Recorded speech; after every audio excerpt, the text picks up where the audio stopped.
સુરત અલતાણમાં પત્નીની છેડતીમાં યુવકની હત્યાથી ચકચાર મચી ગઈ હતી, જ્યારે ક્રાઇમ બ્રાન્ચની ટીમે ગણતરીના કલાકોમાં હત્યારા પતિને દબોચી કાર્યવાહી આદરી હતી।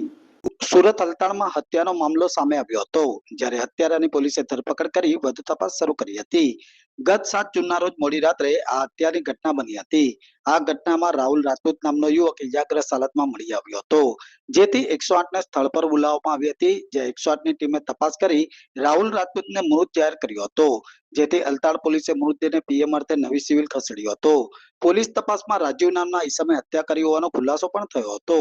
આ હત્યામાં ફરાર રાજુને સુરત ક્રાઇમ બ્રાન્ચની ટીમે ઝડપી પાડ્યો હતો। મૃતક રાહુલ રાજપૂત વ્યવસાય ઓટો રિક્ષા ડ્રાઈવર હતો અને પાંડેસરાના રહેવાસી રાહુલે હત્યારાની પત્નીની છેડતી કરી હતી। રાહુલે હત્યારા રાજીવ સતીશસિંહ ઠાકોરની પત્નીનો હાથ પકડી છેડતી કરી હતી, જેથી પત્નીએ પતિ રાજીવને કોલ કરી સ્થળ પર બોલાવ્યો હતો।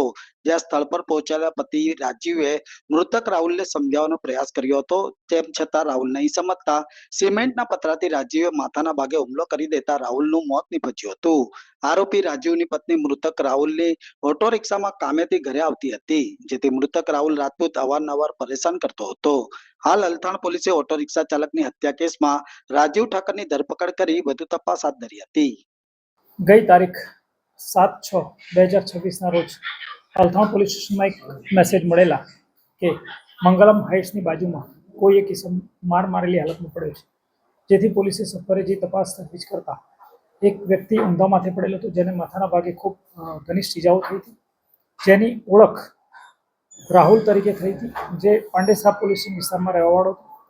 ત્યારબાદ તેની ઓળખ થતાં તેને માથાના ભાગે પથ્થરના ઘાથી છૂંદવામાં આવેલ અને 108ને બોલાવવામાં આવેલ, જેણે જગ્યા પર જ તેને મૃત જાહેર કરેલ, જેથી તેને તાત્કાલિક સિવિલ હોસ્પિટલ ખસેડવામાં આવેલ અને ડીસીબી પોસ્ટે ખાતેથી પણ એક વર્દી આવેલ કે જેમાં રાજીવસિંહ નામના માણસને તે લોકોએ અટક કરેલ છે, જેણે આ વ્યક્તિનું મૃત્યુ નિપજાવેલ છે, જેના કારણે તેને ગઈકાલ રાત્રે લાવી પૂછપરછ કરેલ છે, ડિટેન કરેલ છે અને આજ રોજ તેને ધોરણસર અટક કરેલ છે। મર્ડરનું કારણ પ્રાથમિક પૂછપરછમાં એવું આવેલું છે કે જે મરણ જનાર છે તે ફરી આરોપીના પત્નીને વારંવાર હેરાન કરતો હતો અને ગઈકાલે તેણે તેનો હાથ પકડીને તેને તંગ કરેલી, જેનો દ્વેષભાવ રાખી આરોપીએ ગુસ્સામાં અને આવેશમાં આવી તેને પથ્થરથી મારેલ, જેના ભાગરૂપે મરણ જનારનું મૃત્યુ થાય જગ્યા પર છે। કઈ રીતે પરિચયમાં હતા, કેટલા સમય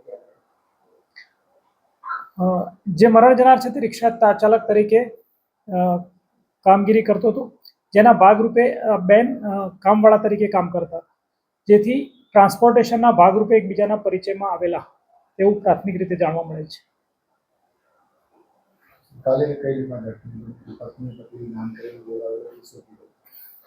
ગઈકાલે જ્યારે મરણ જનારે આરોપીની પત્નીને હાથ પકડ્યો ત્યારે તે ખૂબ ગુસ્સે થઈ ગયેલી ને તેણે તેના પોતાના પતિને કોલ કરેલ।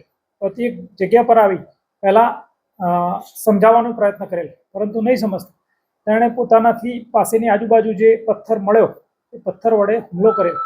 પથ્થરથી એનું મોઢું પાછળનું માથાના પાછળના ભાગે મારેલ, જેથી મગજ પર અસર થયેલાનું જણાય।